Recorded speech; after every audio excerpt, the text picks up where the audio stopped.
Welcome back. Today, my guest is the wonderful Carrie Dungy. Welcome, Carrie. You.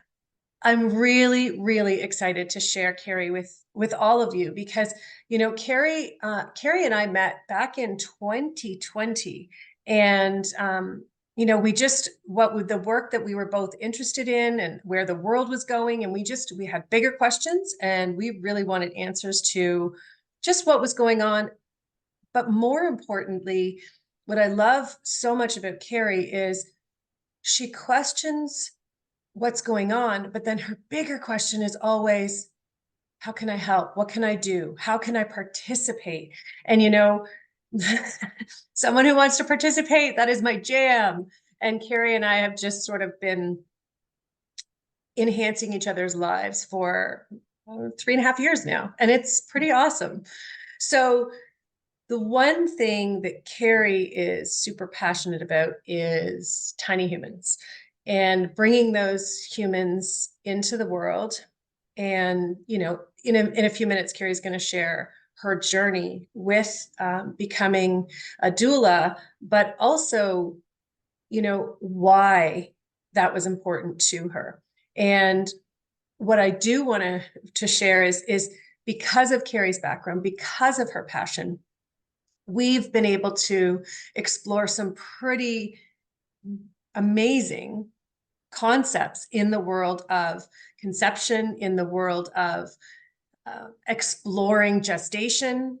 And, I personally had experienced conscious conception with my son. I met his soul before I conceived him. I prepared my body for months and then conceived him on the day when it was in the moment where he said, "Now, mama." And so, I already was passionate about life and bringing life into this world. And the great thing about Carrie is she brought conversations that I hadn't thought of and perspectives I hadn't thought of. And together we learned. And, along the journey, we've learned some pretty cool things, which we will talk about today.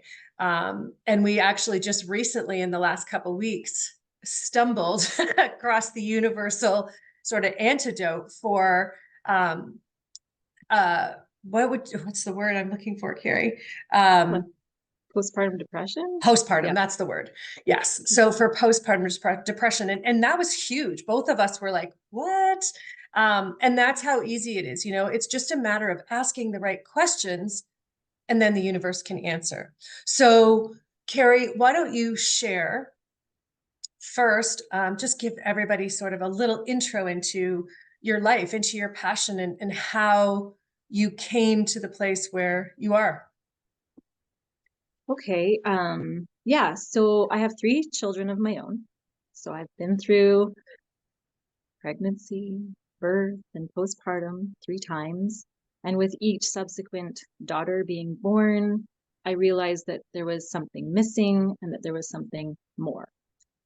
Um, so it As was in wanting more from the experience wanting itself. wanting a better experience, Okay. knowing, yeah, just there was something that felt like it could have been much better. I didn't Yes. always know what that was. It was more just a feeling. I wasn't always conscious of what it was. And I know from my first, it was like a hospital birth, epidural, all of that. My second, she was born at home because I knew I didn't want the epidural in the hospital. And then, yeah, my last Selena was born at home as well. Um, and I know that each time I had studied a bit more about postpartum and, you know, different cultural traditions in terms of lying in and the confinement, in the 40 days, first 40 days for the next 40 years, like those sorts of concepts. For various reasons, didn't really make it happen for myself, and that's actually still what I'm exploring today, but it did fuel a desire to help bring this shift in the way we take care of mothers, in the way we take care of newborns, in the way we perceive gestation and the sacredness of it all.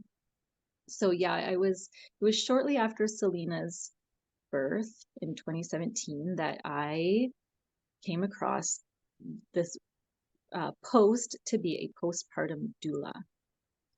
I had definitely heard of birth doulas. Everybody's heard of like a doula at birth. I had never heard of a postpartum doula. And I immediately started crying. It hit something so deep within me. And I was like, I have to do this. I don't exactly know what this entails, but this is part of why I'm here. And so then I signed up for a 6-week program, like a certification. And I signed up for like, I remember a coworker asking me, this was in my day job at a healthcare clinic at a health clinic, are you sure you haven't like bitten off more than you can chew? Because I was like, I just signed up for like my 6th other course. And I was like, no, like I just want to know whether it was breastfeeding education or microbiome or grief and loss. So I just like was so hungry for all this information. So yeah, then I finished the 6-week newborn mother collective, and then I signed up for like a full 2-year maternal support practitioner. Connected with some doulas in my area who were just birth doulas, but knew that their families would like postpartum support. So we connected, and all of a sudden I had 4 families that I was supporting as a postpartum doula, like right out of the gate. Amazing. And it was pretty joy filled to just be like I knew that I had had personal experience and wisdom from that, and that was valuable to people, and especially if they were first time parents. You know? So what's your favorite part of the birth process? Do you have a favorite part? I know that that's a ridiculous question sometimes. Like I typically stay away from the word favorite, but I feel like there's this moment and it sort of comes together and you feel deeply. What is that moment for you when that happens? So I've attended just the 2 births, but for sure when the baby is coming out, Yes. earth side, like Yes. it's just like shivers, like, oh my gosh, this is a tiny human that has been gestating in here and is now like in this world. Like it's fascinating to me. I watch YouTube videos. My family's used to me just sitting there watching like videos of babies being born, and I'm like, oh, like it's so special every single time. Yeah. Oh, that's amazing. So with your experiences, okay, as well as your doula experience, what would you say is the biggest misconception about the birth process? What would you say The in your biggest experience? Yeah. You mean like in this world that we're living in this Mhm. like I sure modern, do. okay, I'm not gonna, my thing is second guessing and self-doubt. The No. first thing that came to my mind is that you have to have a baby in a hospital, Okay. So that there's you have, rules. that Yeah. there's rules, that you have to have people tell you how to do it, when Right. to push and when to breathe and when to do this, and people all in your space, touching your body when you're in this very sacred womb yourself, like this energetic space of bringing a human earth side. I think it's a misconception that we need people there touching us and talking to us and telling us what to do, and that I we mean, can't trust. I definitely know that there's an exception. Like if there's people who are in extreme circumstances where either the mother or the baby, like we're not talking about those. We're talking in general for pregnancies that have healthy pregnancies where no one is in a state Mm. of trauma or potential trauma. But you know, I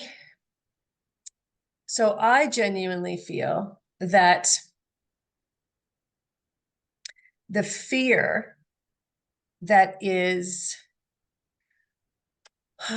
fed, bred, built up around women having giving birth, gestating and giving birth is like even it's really a focus on the giving birth part. There's so much fear around it that you often see women go into it, like as the further along they get in their pregnancy, the more fear comes for that actual birth day.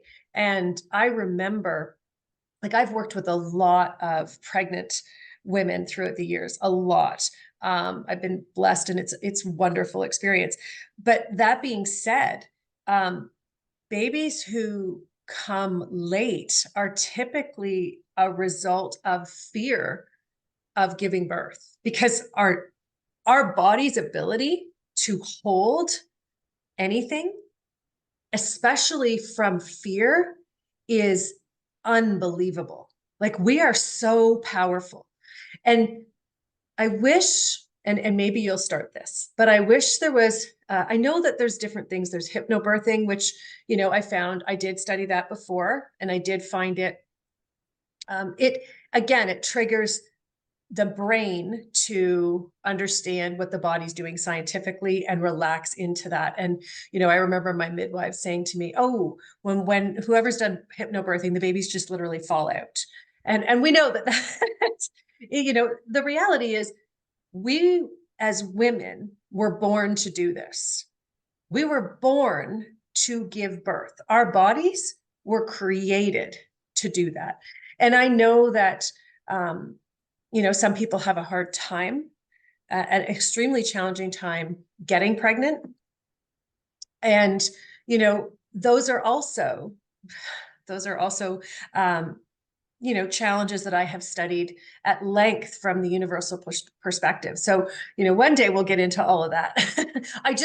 And the reason I'm sharing these perspectives is I don't want anyone to feel like we haven't taken those, situations and those challenges into account in our conversation. We've had hours and hours of conversations about all of these things. And I've spent, over, I would say, close to 40 or 50,000 hours exploring consciousness and why humans are here. So, we can't get all those hours into this one podcast, but I did want to just set that foundation so that everyone knows and understands that, right now we're really focusing on a general mainstream. And if there is someone who is having an extreme challenge, whether it's with your pregnancy, whether it's with getting pregnant, whether it's your extreme fear of giving birth, reach out to my team, because 100%, I would love to have you on the show and, give you that opportunity to receive some of the awareness that, I'm able to offer, because I've had so many mothers who were in that fear state, and I was able to turn it around, and they were able to relax and enjoy not only the rest of the gestation, but the actual birth itself. So, it's magnificent, and it's kind of crazy, I mean, in this day and age, and my brain goes back and forth. And with my work and my ability to receive information and awareness from the universe, I have to turn my brain off, because I can't, I can't have it on to do what I do. But there are definitely times where it's hard. Like, my brain, it's hard to have children in this day and age. Everything, right? And then not only when the baby's born, the post-traumatic, but there's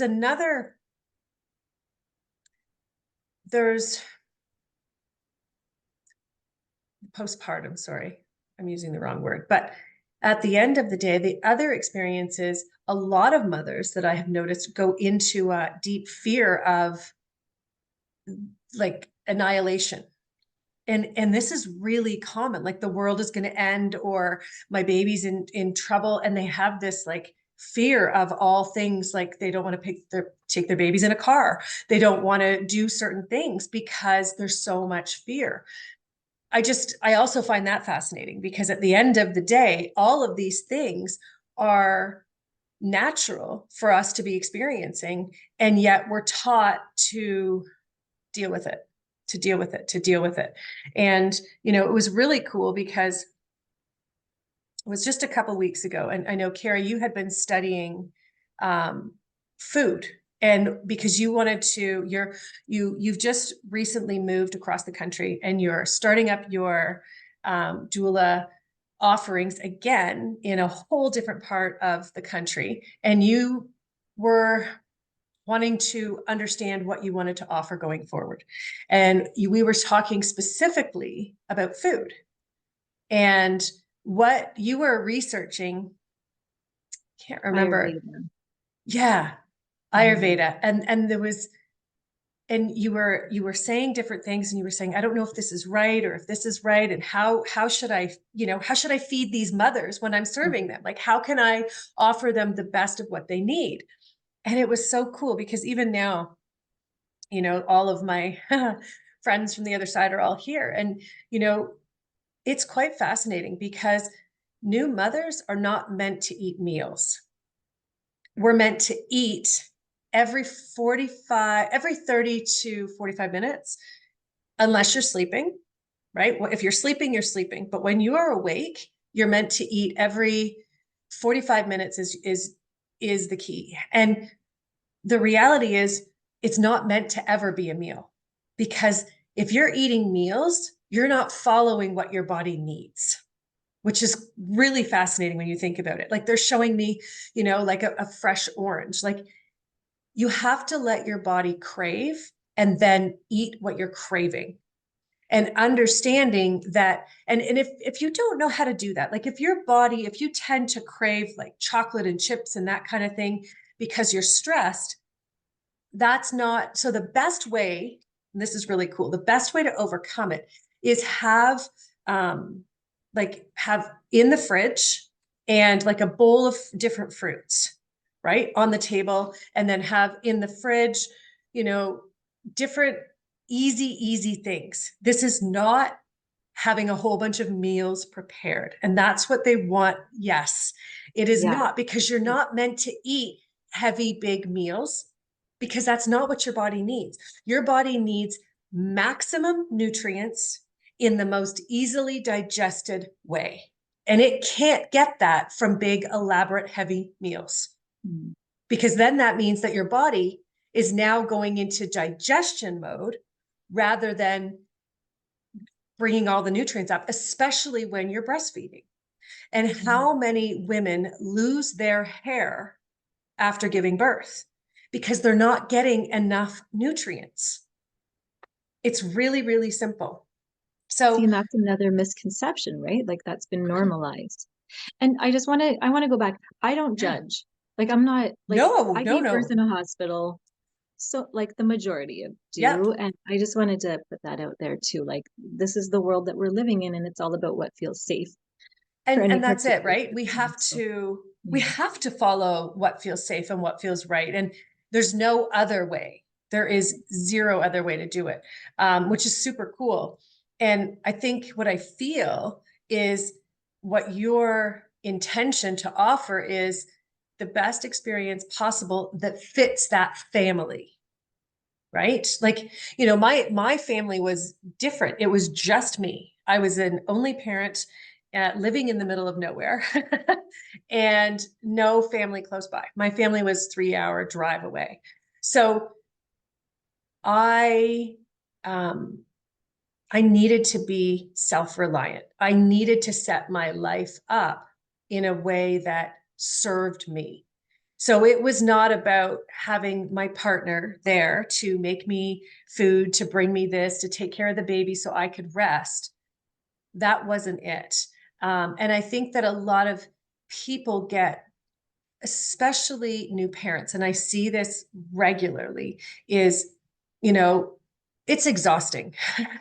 Does any human who has been in a dynamic where there is a tiny human that is brand new that needs its life sustained, it's exhausting on so many levels, because yes, this human is up at hours that seem ungodly.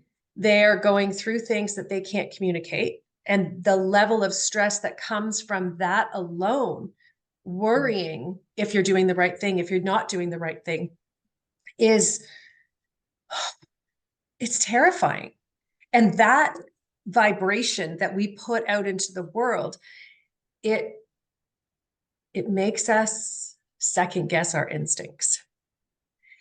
And,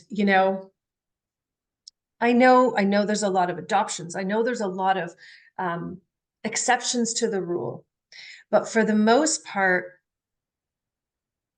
there is a sacred bond that is created the moment a child is conceived between the mother and the child. And what happens is the energies of both open wide up. They open completely. And there's a reason, is so that they can communicate, so that the baby is feeling everything in their mother's universe, every single thing, every word that's spoken, every place that the mother goes, every experience that she has, that baby is feeling it. If there's a heated discussion, that baby knows, that baby understands. Excuse me.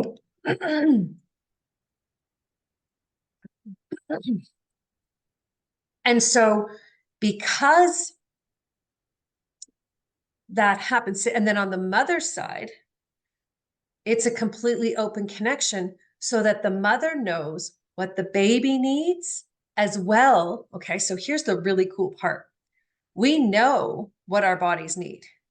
We just second guess it because we've read books that told us, oh, this is how you do it. And then, your mother-in-law or your grandmother or your mother said, oh, but this is how I did it. This is how I did it. This is how I did it.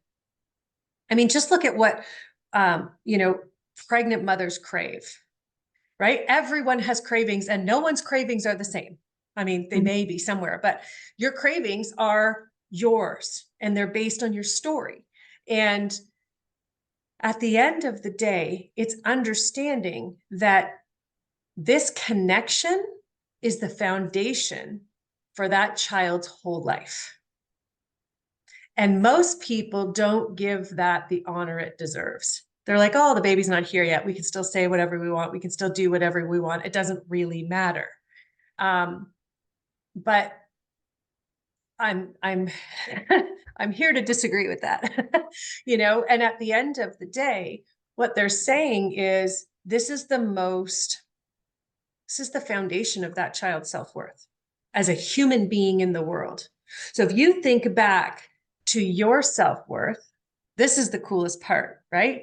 You think back to yours, right? You think back to yours. It was like the moment you were conceived is when your self-worth started developing. And I studied self-worth for almost 15 years now. So it's, and I've dove deep into that, and it is fascinating. But this dynamic of a connection at birth or at conception. Yeah. And all through gestation, it continues to grow. So, so many people are like, oh, it's just hormones. That's why they're so emotional. No, it's because they're meant to feel everything. Why? Why? Internally, so that they can feel the baby, what the baby needs. They can also feel what their body needs in order to literally create a human being. Like your body is doing all of this work to not only create the human being, but then to support its life. Everything you do is contributing to that. So you need to know what your body needs. And it's just like after giving birth, it's very like, you're not meant to be eating these 3 meals a day and only 3 meals because you don't want to gain too much weight. If you eat following what your body needs, you won't gain weight. You'll grow a human. It's not about gaining weight, right? It's about growing a human. But the really cool thing is that the rest of the family, their job is to protect that connection between the mother and the child. That's their job. And it's not protect it like as bullies, but protect the sacredness of it. So, because a lot of the time and I'm going to say the partner. So sometimes it's a husband, sometimes it's a wife. It doesn't really matter. But the point is the partner's role is to protect the connection between the mother and child. That's it. So if there is an issue with, holidays and family and everybody's being all dramatic, and as soon as there is any emotional distress in the mother, the father's job is to shut it down, not shut the other people down. It's thank you so much for the opportunity, the offer this year. We're just getting ready to welcome our family. And right now, what we need most is time together. It's being able to word things, again, it's learning about, right? The whole role of being this parent is to master communication. And that is the partner's role, is to master communication about their family, their the mother and their baby, so that the rest of the world understands that their value to him or to her. And why that's so important, again, it goes right back to this baby's self-worth, because they're feeling everyone in their space. So if you're going, if you're pregnant and you're going somewhere where everyone's got a lot of negativity, that baby's going to be picking up all of it. And if you're going into that situation and you're thinking, oh, well, I'm going to do it because I want to make this person happy, even though it's going to make me really uncomfortable, you just taught your baby to put themselves in uncomfortable positions to please other people. We don't think about why we got that dynamic in the first place. We don't think about it. We don't understand. But this is when it starts. So, and it's no one's fault, guys. It's really, it's no one's fault. I'm not blaming any dynamic. What I'm doing is bringing awareness, placing it in front of you and saying, oh, you have the power to change this. But it's up to you to decide if it's of interest and if you want to participate, right? So, I mean, that for me was probably one of the most fascinating things I've ever learned, because, I remember my brother is a phenomenal father. And when his second daughter was born, my sister-in-law was breastfeeding, and he felt out of the connection, out of the loop, because with his first, they were bottle feeding and he did most of the feeds. He did the most of the changes. And so he was really excited for a second daughter, and he wanted her to have the experience of breastfeeding, but he felt sad that there was where could he find the connection with his daughter, right? At that time when the baby really just needs mom. And I think there's a lot of men who get awkward. And I think it's funny, actually. There's a dynamic in the world that, there's some men, and not all, I will say that. But there are many who believe that when they take care of their kids, they're babysitting their kids. They're not parenting, right? You've heard that, I'm sure. Yeah. Oh yeah. Right? That's like a whole meme thing, right? Like, dads, you're not babysitting, you're parenting. Yeah. Right. Yeah. And I think that it all comes from this dynamic when the mother is pregnant. And then, yes, yep, it just happens to be the person who is pregnant that also has the breast milk, just the way it is, right? And so, but it is that way as well for a reason. And that, the amount of communication that goes on between mother and child during breastfeeding is astronomical, because, well, like you, I mean, you've studied breastfeeding. It's the most incredible. Women's bodies are fascinating. They were literally, like we talked about, they were designed to do this, right? If your baby gets sick, Oh yeah. right? The saliva Yep. on their mouth that touches the nipple programs the mother's body to change the recipe. Like Mhm. literally, I need these ingredients from your body. And the body naturally knows what it needs to put in the milk.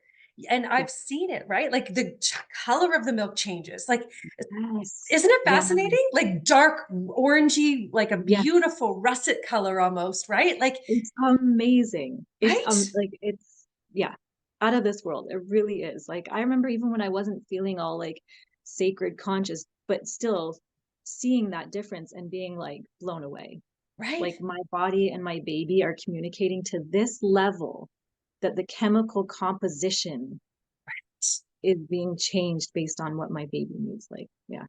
It's fascinating and it can't be duplicated. It can't be replicated. And, you know, the, this is why I believe that the fear, like I'm feeling into like the global, so the mainstream sort of global fear of parents and parenting and gestating and, nutrition and all of the things, right? I mean, the best thing for any sick baby is breast milk Mhm. from their mother because it's going to make sure that that tiny human gets exactly what it needs, which is why you need to be eating every 45 minutes. I know it sounds like a full-time job because, gosh, food and eating is a lot of work, but it's not because you're not preparing meals. You're not preparing for 35 minutes or 20 minutes or even an hour to make one meal. It's literally picking up, right? And having, so it's making sure like there is a prep, right? You know, sometimes it's a piece of toast. Sometimes it doesn't matter what it is. But it's not going to be taking a long time to prepare because why? Because you don't have a long time to prepare. When you crave something, it's because your body needs it now for whatever reason. Because there's a lot of reasons and a lot of things that are going on after you have a baby, right? Your hormones are shifting. Why? Why are your hormones shifting?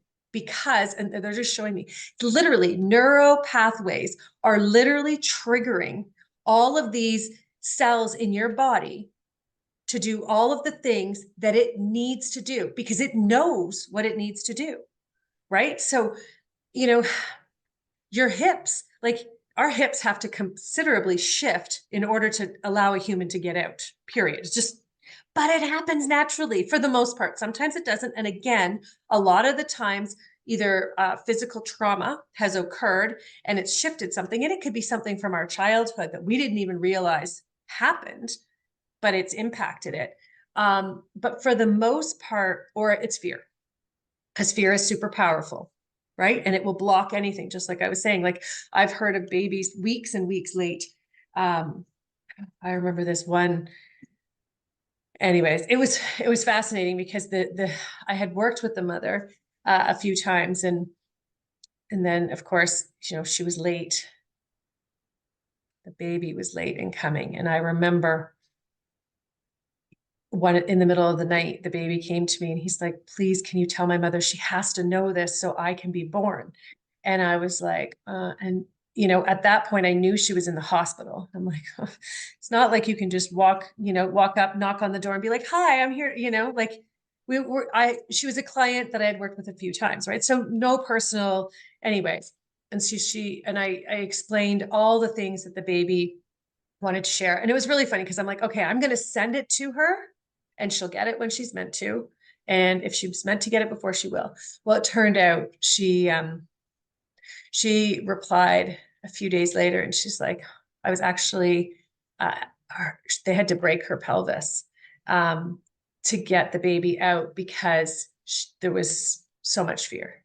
Wow. And so he was able to tell her why she didn't need to be fearful and all the reasons and everything. It was incredible. And she was able to heal faster, right? Because the other thing is when you experience trauma, your body can't heal if it doesn't get the information it needs to heal, whether it's giving birth or any other experience when there's trauma. But that's the cool thing is food is so important, but also the sacredness of stillness and the calm, right? Mhm. And as much as everybody wants to see that beautiful new baby, and everyone's like, oh, can I come visit? And I want to see the baby. Yeah. It's okay to say no. In fact, it's vital if you're not feeling it to say no. And then there's other times where it's the most natural thing in the world. That person, you know, that person's meant to be there because they're going to make the experience flow. They're going to make the experience better for everyone. But when someone wants to come for themselves and they just want to be there, and then the whole thing, the whole experience with them ends up being about them. Again, we're coming back to that deep connection of what this little tiny human is learning. And Mhm. that little tiny human is seeing, again, not honoring what is right for you and allowing someone else to come into your space and take charge, Yeah. right? So it's And pretty especially if you're phenomenal. someone who is prone to second guessing, right? That person enters in Yes. and offers information. And if you have that stillness and that time alone with your new baby, you get to cultivate that bond and that knowing and that learning between the two of you. And I find when you're in that wide open energetic space after having a baby, yeah, you're so much like you can be blown by even the littlest wins, right? So somebody comes in and just makes a little comment, and I just find personally it was so easy to be like, oh, I guess I had it wrong, right? And it's just I yeah, Yes. it's amazing just how easily that can shift when you're so open, Yep. and how much nicer it is to be that open but in a sort of more protected cocoon is what I picture, a little Well, nest. 100%. And the cool thing is, because you're so open and sensitive, because you are so, you have in the past so readily second guessed yourself, you know the power of that experience. Even though it's not always positive, you understand it. And you also understand what you needed to hear. Mhm. You know, yes, you see, you feel that, right? You Mhm. Mhm. understand as a human who second guesses herself, even though she knows her only and most important job in the world is her family, she will still allow other humans, because it's not only the new human that you're giving birth to, you have three. So you are also in every experience also taking into account your husband, your and your other children. So, you know, it's everyone matters that is in your immediate family. Everyone else, they're in the back seat. They don't get to come into the front seat. And it's being able to be okay with that. If they're meant to be there, then you will ask them to be there because it will feel right. But it's also being able to say, I want you here, but this is the experience that I'm going for. This is it. Right. I mean, I remember when I was giving birth, so it was just myself and my midwives. And when I met them, they said, you know, what's your most important thing about your birth experience? Like, what do you want to experience the most? And I said, for me, I want my child to hear my voice first because he's only heard it from inside. So I want him to hear it with his ears. I want him to hear my voice first. So that for me was super important. And they were very quiet, you know, and um, my dog was there.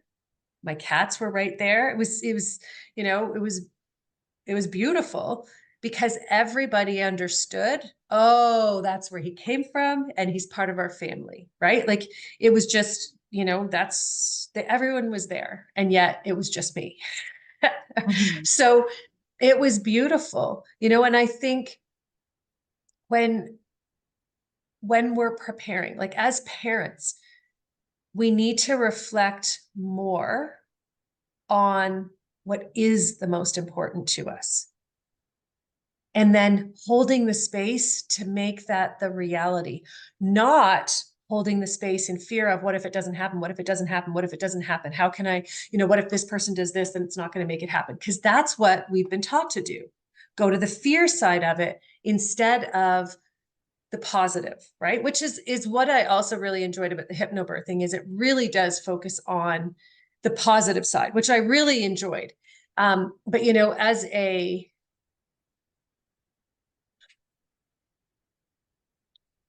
as a doula who is participating in the postpartum side, what they're saying is the most valuable gift that you can offer is allowing your knowledge to permeate your fears, right? So not worrying, if I say this, is it going to be too much? Are they going to be uncomfortable, right? As your clients, if you, whatever you feel instinctively to share, you have all the experience, you have all the wisdom. The only thing you have to do now is follow your instincts. And that's the part that most of us forget, right?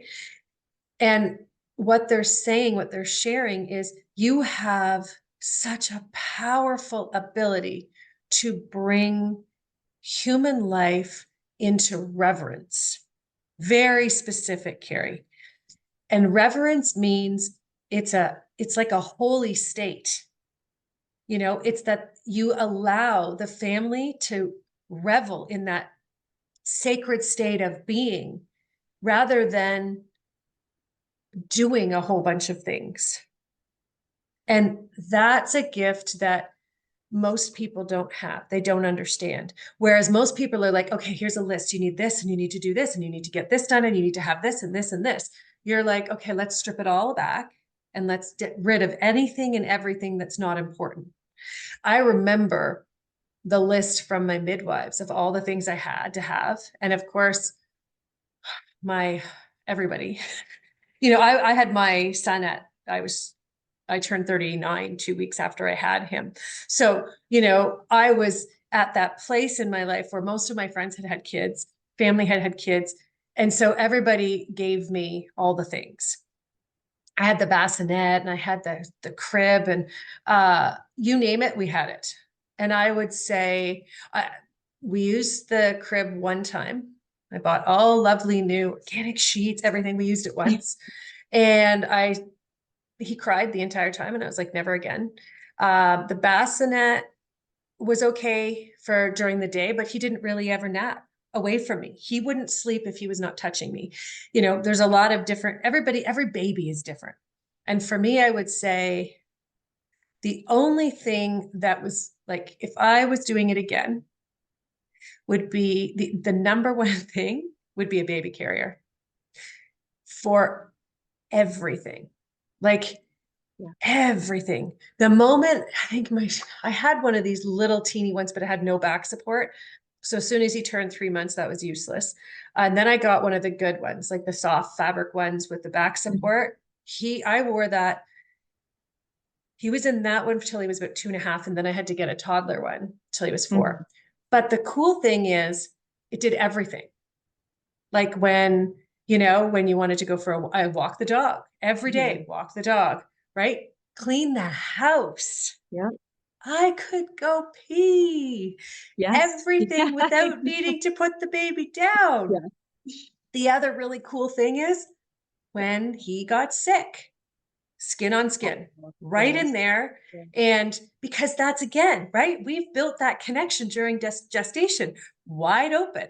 What does that even mean? People are like, well, their body is learning from your body. And it doesn't matter if it's the mother or the father or the partner, it doesn't matter. That baby knows you and its body is going to learn. So when those skin on skin come together, if they have a chest cold, your body will naturally, through breathing, will be teaching the baby's body how to let the phlegm come up and out. And people are like, what? Yeah. But it's cool, right? It's like, amazing. I remember it was more of a nanny job. The little one was probably 4 months old and mom was going to work.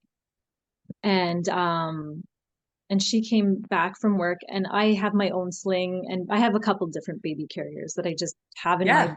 doula bag, right? And baby was like fast asleep in the sling, and I was like washing up the dishes and just doing my thing. And she was like, oh, like, because she hadn't had a Yeah. baby carrier, or it's one of those ones that seems far too complicated, right? That like Yes. you get it, you buy it from the store, you're like, what is this?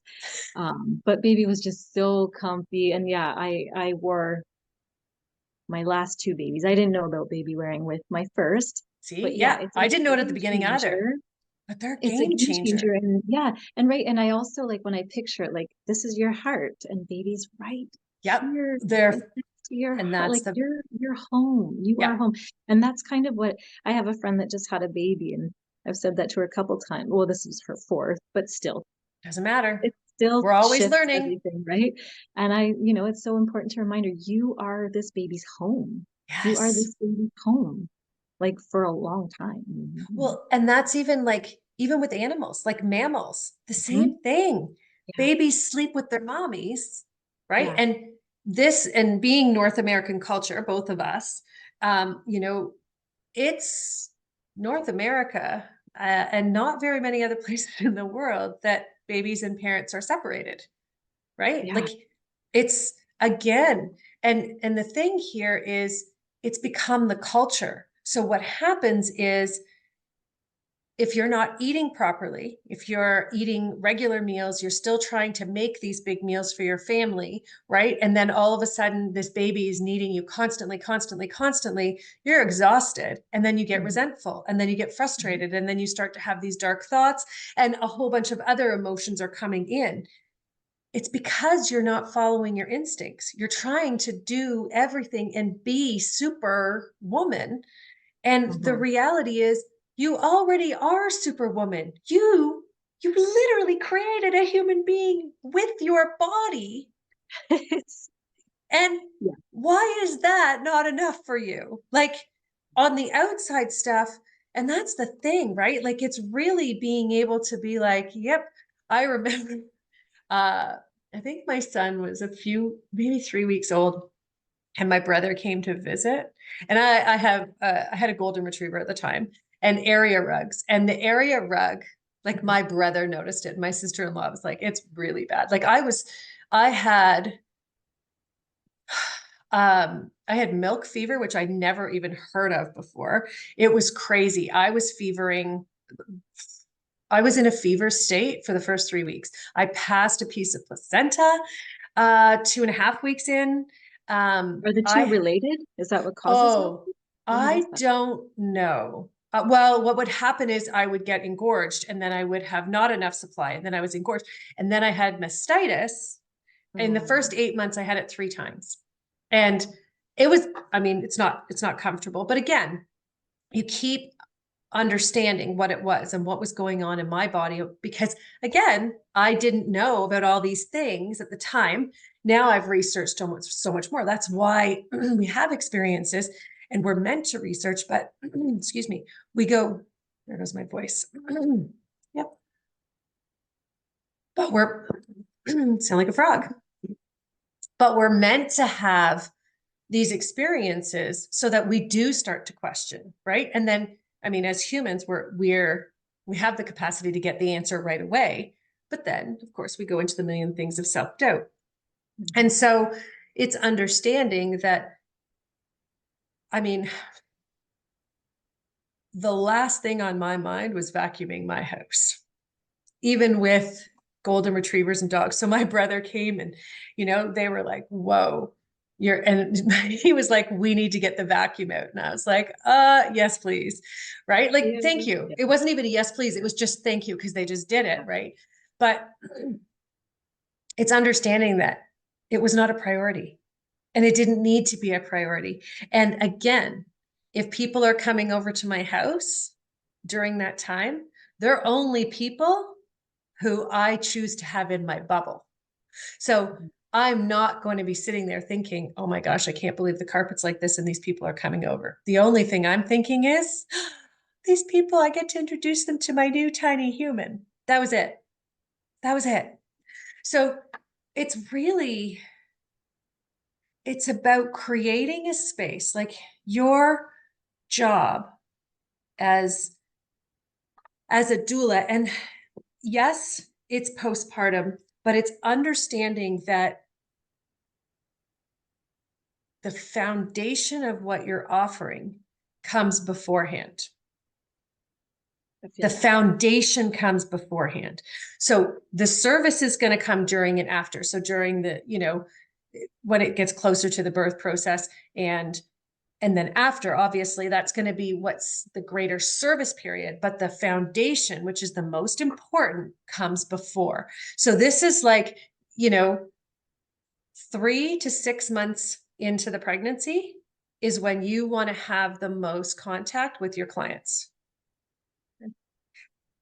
6 to 9 months is when they should be focusing entirely on the gestation. Like that's their entire, because they have the foundation with you. They spent 3 months building it up. And what they're saying is, every 2 to 3 weeks, you sort of have either like a 45-minute to an hour conversation, and these are cool because the nice thing is you don't have to do them in person. You can do them online like this, which is really cool. So that means that it doesn't limit you to location, right? Which is kind of awesome. And what you're doing between the 3 to 6 month is this is where you're alleviating all their doubts, all of them.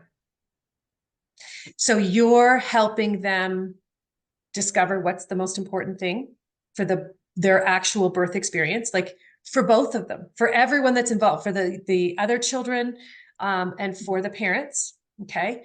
And then the next thing you want to, like they're showing me, the next thing, this is where you're also introducing the concept of food and how to eat, because they need to start doing it then. Right? 3 months pregnant, they should be starting then, if they haven't already. And so you're encouraging them to keep a bowl of fresh fruit, whatever's in season, it doesn't matter, because the body will know what it needs. And fresh fruit, frozen fruits are great. Berries are really, really good. Particularly organic, eating as much organic as possible.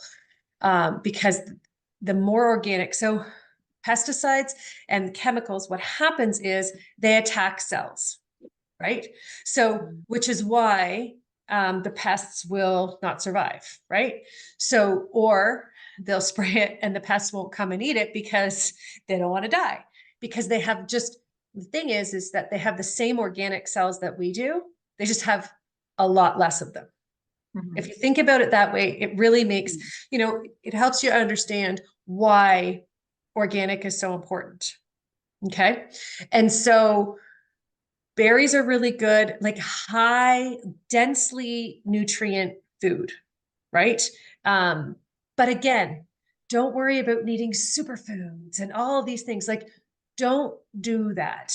And the one thing is that you want to also do, especially for moms, is checking the iron, iron-rich foods, and that will, the most easily digestible iron is in dark leafy greens, but they have to be consumed with high amounts of vitamin C. Otherwise, the iron doesn't go into the body. It just goes right out. So that's super important. And so your job is to really teach them how to feel their way through eating. And they keep showing me this orange. It's like, put a piece of the orange in the mouth. If you have a bowl of fruit, it's almost like have a taste of each one. And then through the week, your body will be like, oh, I'm craving the pineapple today, or I'm craving some blueberries today, because your body will know what's at hand, because you've literally given it a taste of everything.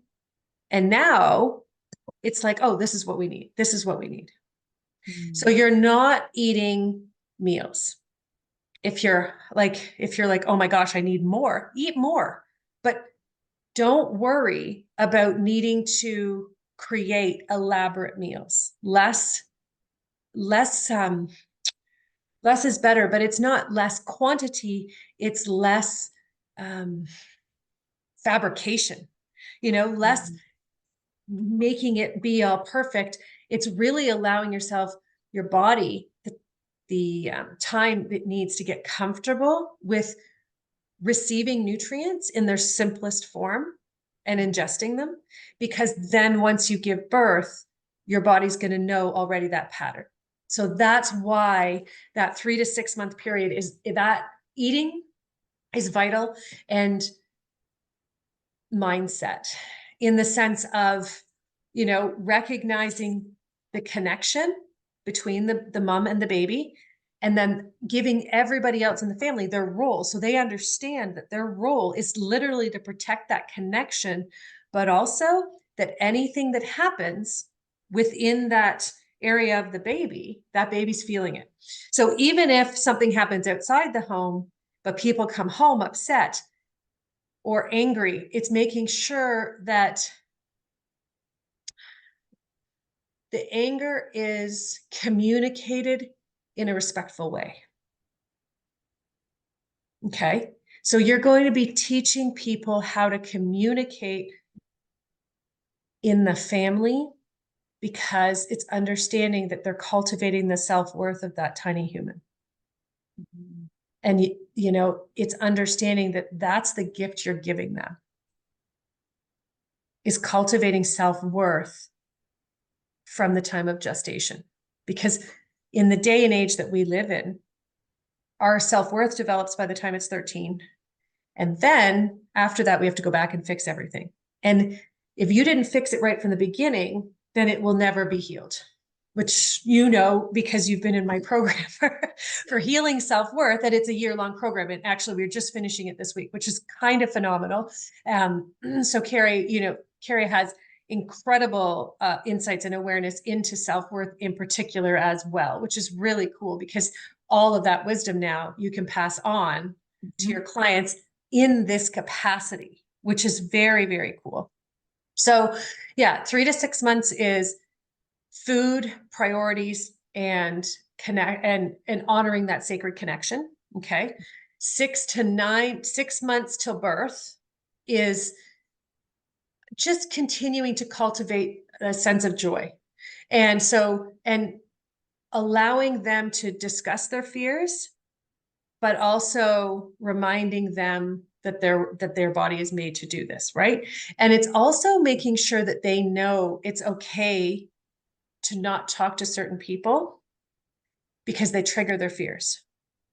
So your job is to empower them to say no, and to know it's okay to say no. Does that make sense? Because that's exactly. And it's so foundational. It's right? so foundational. It's like one of those simple but extremely life-changing, profound things. Because if you can understand what is the most important thing to you, and the respect and the sacredness, that's going to manifest in all areas of your life going forward. And the cool thing is, it's so simple, right? The formula itself of what you're offering is so simple, and yet it'll be the challenge will be in overcoming their mind, right? Their current mindset of, well, I read this book and this person told me this and blah, blah, blah, blah, blah. All of them because you've lived them, right? You've lived them all, your own self, plus you have all the experience with all your clients. So that's gestation. And when it comes to birth,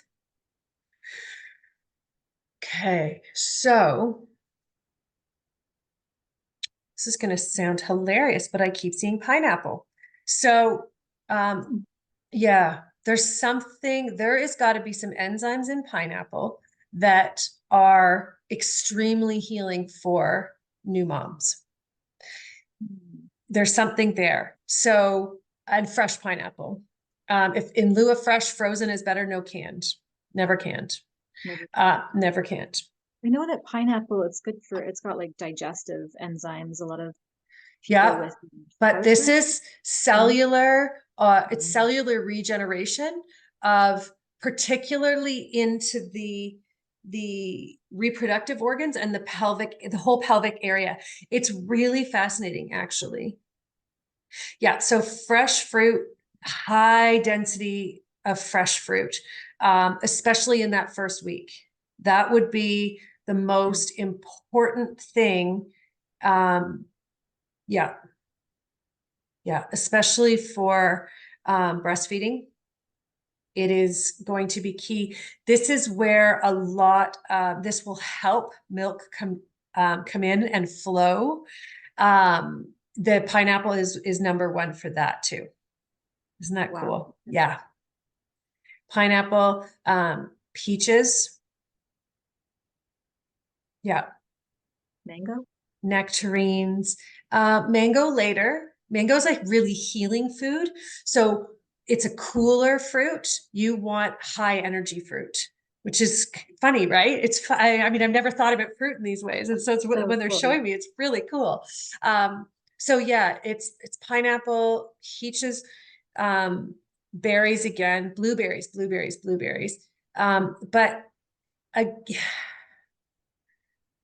I don't even know I don't even know if that's a word, oleoic acid or something. There's a word, and everyone's going to be laughing at me because I can't even say it. But there's something about high levels of that. I don't even know what that means, but Huh. yeah, I'm gonna have to now look that up because that's anyways. Cool though. You So were just given that information. well, right? And then it's really uncomfortable. You're like, I don't even know if that's a word. I don't know how to say it, and then I have to say it. So I don't have to, but I want to always because I want to honor, whatever's coming through. So, but yeah, it's really cool because they're actually showing me. So the bottom of the pelvis remains in the same state for 48 hours. It doesn't actually start shifting back for 48 hours because it's like a cooling off phase. And it's a purging, right? Like the mother is purging the entire experience of giving birth. So yes, the babies come out. Yes, the afterbirth has come out, but there is an energy that it doesn't just leave the body, right? Mhm. And that connection is there, but there is like a purge in those 48 hours after giving birth that needs a lot more honoring, a lot more sacredness. It's almost like they're showing me within 48 hours. Oh, this is so beautiful. And I didn't know about this, is to do a sacred ceremony that honors the gestation process and the birth, but it's mostly the gestation, like honoring the sacredness of what the mother gave and what the partner and the rest of the family gave to bring that baby into the world. And it's after the baby has arrived.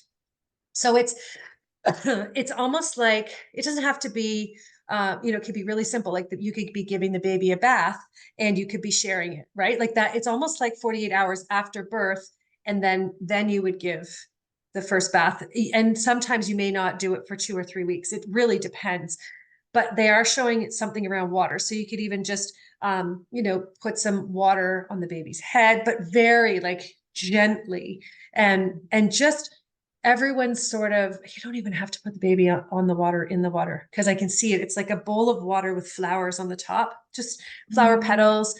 And Mm. it's like what's happening is everyone's around the bowl. We have a family bowl, which I'll tell you about in a minute, which is really cool. But the family is all around. So it could just be the two parents, could just be, if it's a single person, it could just be the mother. It doesn't matter. It could be all the children. It's great. And if there's extended family that you actually want to be there, right? Those first 48 hours are so spectacularly sacred. And it's really about having this ceremony to, and then everyone places in, like it's like a placing a petal in the water and sharing what their experience of the gestation of the baby was, their anticipation, their excitement, and their joy that the baby has now arrived. And what are they most looking forward to sharing with that baby as they grow? Oh my gosh, that's so beautiful. It's so beautiful. It's so reverent. It's Oh, Okay, right? Bringing back that sacredness, like that's what I'm feeling again and again too. It's like it's just so sacred and it's so reverent and it's so respectful, like the whole process. And we've lost that, and it's time to come Right? back.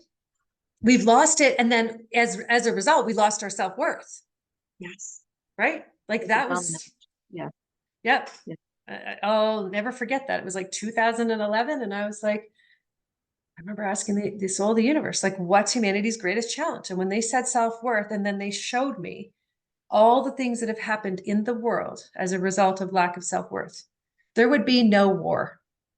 Like, that's how significant this is.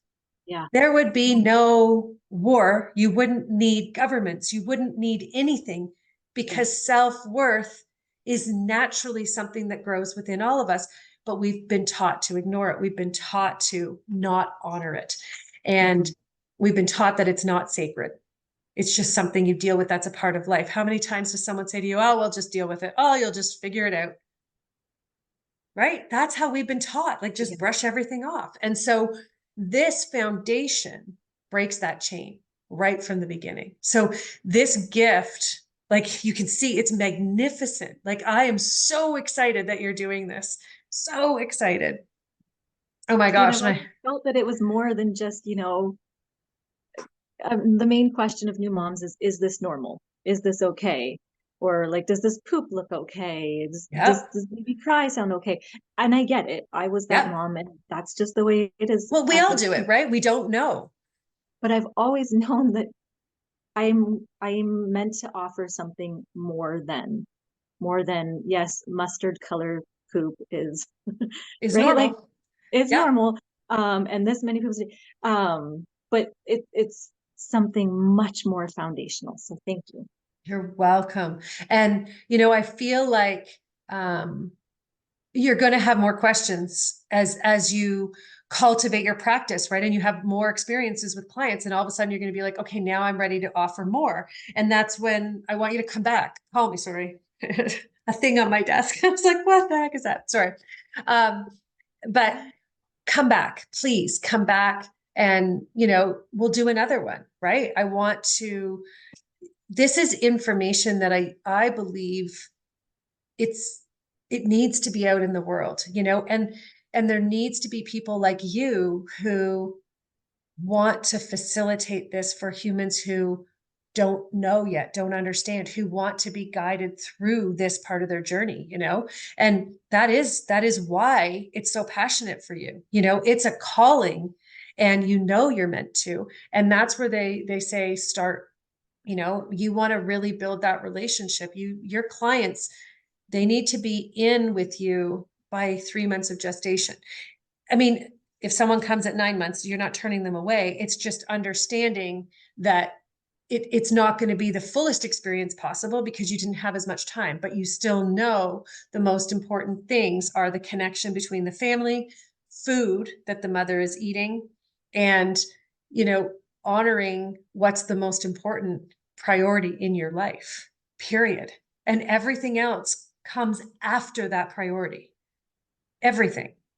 Yeah. It's beautiful. Thank you. Oh my gosh. This is so cool. I learned so much today. It is brilliant. How are you feeling? Oh, I feel great. I knew that we were gonna get some amazing, insights, and it just feels really big. Like humanity is ready for this, Yes. and Yes. I love that. humbling to be, part of it. And It's humbling, but it's also empowering, right? Like it's so cool when you're like, this is what I was born to do, right? Like that's empowering. And when you have that knowledge and that awareness, and then you have the tools, like they literally gave you the tools today to go out and take your passion and be like, okay, this is what I'm going to offer you. And now I get to, share this magic and bring this magic into the world. Like you are literally going to change lives for these humans that you bring into the world. Their whole life is going to be different than the lives of all the people that have been coming in, because you're going to help their self-worth be cultivated when it's meant to start, not later. Like that's huge, Carrie. And one day you will know how huge that is. And I know it's hard. It's hard to accept that our rules are that big and that they're that impactful and meaningful, but you're literally changing the foundation of humanity. And Yes, I feel that's, that. Yeah, so yeah. strong, so deeply. Yeah. And don't let that intimidate you into worrying. Am I going to get it wrong? What am I going to, like, I don't want to screw it up. I don't want to mess this up. I don't want to hurt this person. You can't, because your intention is so high. And what happens is when you have that high level of intention, if something isn't quite right, it's going to show itself, and instantaneously you'll be like, okay, because someone may be allergic to pineapple and you're like, okay, that's really cool. Let me feel into another option. And then you'll naturally, all of a sudden, you'll have like different foods in your head and you'll be like, okay, these are the ones for you. It may be that it'll take you a few days, but it doesn't matter. It's being able to follow your instincts. Okay. I've even found with this friend of mine that just had her fourth baby, Yes. um, it's different. So I haven't done the postpartum doula work in a couple of years. And so this is, a couple of years out. Now I'm doing it again through this capacity. And I'm finding that, she might ask me a question via text and I'll feel something. I'm not thinking about it as much. Yep. And I'll offer the suggestion. And most of the time she's like, right, I think Yep. that's it, Yes. and it's really cool to It's notice that. supposed to be that easy. And then a lot of the time we play it off because it is that easy. We're like, oh, people don't have to pay me for this because it's so easy for me. The reality is it's easy because you've studied it since your first child was born, you started studying. Since the first child was conceived, you started studying all this. So how many years ago was that? 21, almost So 21 years. Well, no, so 21. when she was conceived, Yeah, so 21 years of experience. it's crazy to say that number. Yes. Right. But that's valuable experience. And that's the part that most people get confused. They're like, oh, you just do this naturally. You can just help me out. Right. No, it's okay. It's okay to exchange abundance for the abundance you're offering, because what you're offering is in alignment with universal abundance, creating a new foundation for that human. You're breaking the chain of their postpartum experience for generations. So remember how valuable that is and stand in that sacredness as well. Have your own ceremony of recognition of your sacredness. You could do a ceremony tonight or tomorrow. They're showing me in sacred reverence of the children that you have carried and all the lessons that you've learned. And I would place a flower petal in the water for each lesson that you can learn. You can say, I've learned this. And your eyes just, yeah, you're going to need a lot of flowers, That's a right? lot, right? Yes. I'm But going to the flower shop. but that's going to help you recognize the value of your own worth, because the higher you raise yours, the more you're going to be giving to the foundation of your clients. That's why it's so important. And most people overlook that step, right? And then encourage your moms and your families to do the same thing. What do you have what are you bringing this baby into the world for? What are you going to share with your baby? That should be the first thing that the parents do together. When they know that they're ready to conceive, or that when they have conceived, there should be a ceremony in the family of all the things they're excited to share with the baby. So cool. Yeah, Yeah. that's how, I mean, there's a lot of details. My ceremony for conception was a 8-hour ceremony, and it was amazing. And one day I'll share all the details of it, because it Keep was, saying that. I know, when One we're almost at an hour and a half already. I'm like, day. okay, I don't want to bore people, but I don't want to, I want this one to be about you and your journey, and what you have to offer. And if I've shared a little bit of my story in between, it's because it's to bring insight into what you have to offer. And it's just looking at the birth process in the highest way possible, right? Really getting out of any thing that we've been taught or told. And, there's a lot of courses and programs that are amazing, but there's a lot that create new limits in our brains, new rules of this is how this has to be done. And, we've been working together for a long time now.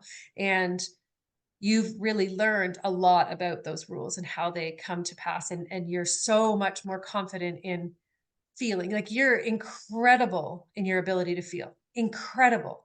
And your instincts are bang on all the time. And so it's an understanding that now it's just your turn. It's your turn to follow them. It's your time to break into this world of creating space for these humans to come in, because it's also really cool knowing that the clients that are going to choose you are because they know their tiny humans have a big mission in this world. It's awesome. Well, I So got shivers. yeah. Yeah. Yeah. And they're going to pick you because they want their children to be born into a world where self-worth is a given. Mhm. And it's being cultivated every day. And they're going to choose you for that reason. It's beautiful. Thank you. Thank you for sharing yourself and your soul and your questions and being here. I'm so grateful. And I know that our audience is just going to really appreciate not only what we've learned, but also, your wisdom and your insight and seeing a little bit into your world. So thank you so much. Thanks for this opportunity. I love what we've learned. Oh, I can't wait to go forward. it's Yeah. really, really awesome. And if anybody would like Carrie's information, how best for people to get in touch with you, Carrie? Yeah, I don't have any socials or anything at this point, but my main doula email is care by Carrie. So CARE by CARRIE @gmail.com. Care by Oh, Carrie. perfect. Thank you so much. And they can always reach out to me and I can get them in touch with you as well, which is super cool. Thank you so much for being here, and really come back, please, as you're learning, as you're growing, come back, share some more of your stories, and bring some more of your big questions. I love them. And I love you. Thank you I so love you much. too. Bye, Thank you. Carrie. Thank you so much for tuning in. If you enjoyed this conversation and want to learn more, head on over to michellevickers.com. Join our mailing list to receive new episodes right to your inbox, or apply to be a guest on the show. If this episode made you think of someone while you were listening, forward the link onto that person with a little note about why it made you think of them, because the greatest gift you can give another human is to see the beauty and purity of who they truly are. Until next time, stay curious.